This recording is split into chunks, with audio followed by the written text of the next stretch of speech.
is you heard Troy and the way that whole selection deal goes, but if you think of this theme, the theme of my number one cow is the cow that produces me the most amount of money in the least number of days in the meat.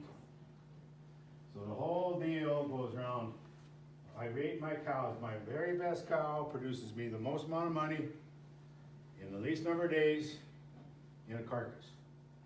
She wins the prize. So everything I do kind of revolves around that. What? I'm still on Helga here. Okay, so then Troy talked about that pyramid. So Troy, if I keep pushing this, I'll get those bullets. Yep. So you have a pyramid with the top of the pyramid being my very best cows. And then as we move down the pyramid through Troy's program, we're able to identify the poor cows. So back to that same deal, number one cow produces me the most amount of money, least number of days, and does it consistently. One more? Yeah. Okay, this is the lead cow. This is up at Leonard's, up at Czar. So we take the 200 top cows out of those 4,000 or 5,000 cows, and we breed them Angus. They're Angus cows, bred Angus, and then the top bulls out of those, I want those for myself. They all go on to Grow Safe or conversion testing, and that's been happening for, how long I've been, probably 10, 15, 12 years. We've been doing the conversion test, because in the feedlot side, there's three things that are important in the feedlot industry. Number one, I'll see if Key agrees with me. Number one is conversion. Number two is conversion. And number three is conversion. And four. So I want to have, not only do I want feeder cattle that are low converters, I want my cows to be low converters. So I take those top 200 cows through that carcass, weight per day of age, carcass yield per day of age, and then I take the bulls out of them and I put them on Grow Safe. Then I have to have gain like that one that Troy saw, that outlier, won the lowest conversion and the highest gainer, that 160 bulls. So I get those, I want those kind of cattle producing cattle for my cow herd, which will produce calves for whatever. See, I want that in my cows.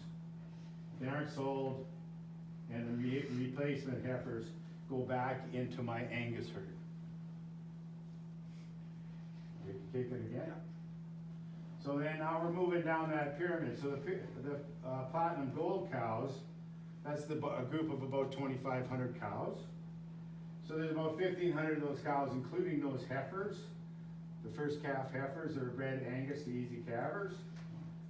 They produce heifers for my Angus cow, right?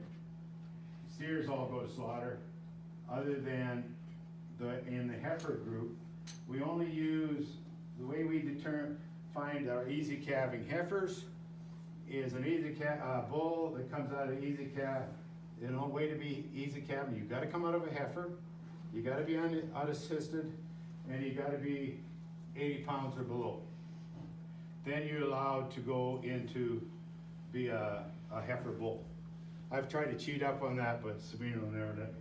I actually went from 75 to 80 with that, but Sabrina won't let me go any higher.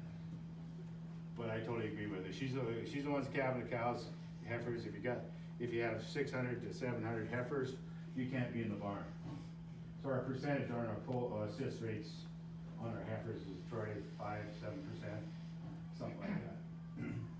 So then inside that group of 2,500 cows, that's where we pull those thousand cows to go into the EcoPower genetics.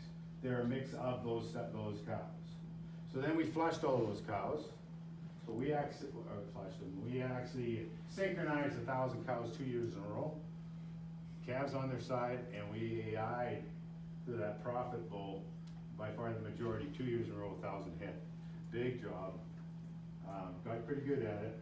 Everybody bitched about it to start with. But yeah, so that's the offspring Then we got these half-blood bulls, half-blood bulls coming out of Crawford, basically, and half-blood heifers.